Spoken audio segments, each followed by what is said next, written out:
Hello everyone, here I am with a brand new video. Just talking a little bit about the new set coming out, Lost Thunder, which is coming out in November. I'm very excited about the set. There are a ton of potential new cards that will see a lot of play, making some decks better, such as the Elm card, which replaces Bridget in Zoroark decks. I do think this new set is definitely going to be meta defining, especially after seeing Japanese tournament results over at Limitless. And I wanted to take a minute to talk about one of the new archetypes coming out. Now, we all remember Night March, either with fun memories or we hated the deck. Either way, Night March was a big deal in our metagame because it was a very strong deck.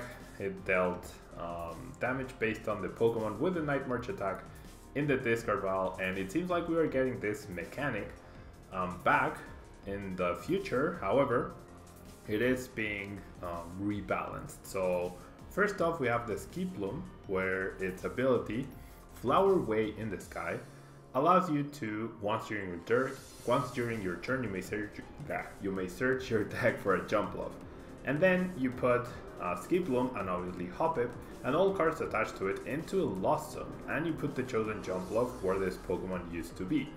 Yeah, so basically it's like you're playing a stage 1 deck with 4 extra spots. However, by getting off Ski Plume's ability, or by having the Hoppip survive for even one turn, you are able to get 2 Pokemon in the Lost Zone. And why is that important? Well, Lost March, Jump Bluff's attack deals 20 damage for each Pokemon in your Lost Zone, excluding Prism Star Pokemon. Now, the exclusion of Prism Star Pokemon is unfortunate because that would have made the deck even more consistent. However, having weakness to lightning, resistance to fighting, reject cost of 0, and 70 HP does make the card a little bit fragile in the early game. But if you are dealing one-hit KOs, you really don't care how much HP your Pokemon has. Now, there is more support for the Lost Zone in the set, so pardon me if I scroll a little bit here. We have a Spinarak with its Spider Vanishing attack, where you paralyze and poison your opponent's active Pokemon, and then Spinarak goes into Lost Zone. So pretty nice, solid attack there. And then another integral part of the Lost March deck is definitely going to be the Trombeak card. So let me search for that, and once again, major props to Limitless for having all the spoilers very neatly arranged. And where's the Trombeak? There's the Peaky Peck, and there's the Trombeak. So it is a stage 1, and you're not even gonna bother with Peaky Peck or Toucannon. You're just gonna use Trombeak for its ability, Mountain Migration, where if this card is in your hand, you may put it into a Lost Zone. And then if you do, you look at the top card of your opponent's deck and return it. So basically you get free information on your opponent's top deck that might help you plan your turn a little bit better, and get some extra Pokemon in the Lost Zone to add to a Lost March count, and therefore to your damage output. However, if the card you take a look at is a supporter, you may put that card into your opponent's Lost Zone. So if you get lucky here and there, you could end up putting a Kuzma in the Lost Zone. You could end up putting some draw cards in the Lost Zone. So a really cool card and interesting mechanic here, where you get to interact with your opponent's deck a little bit, and you get to disrupt as well.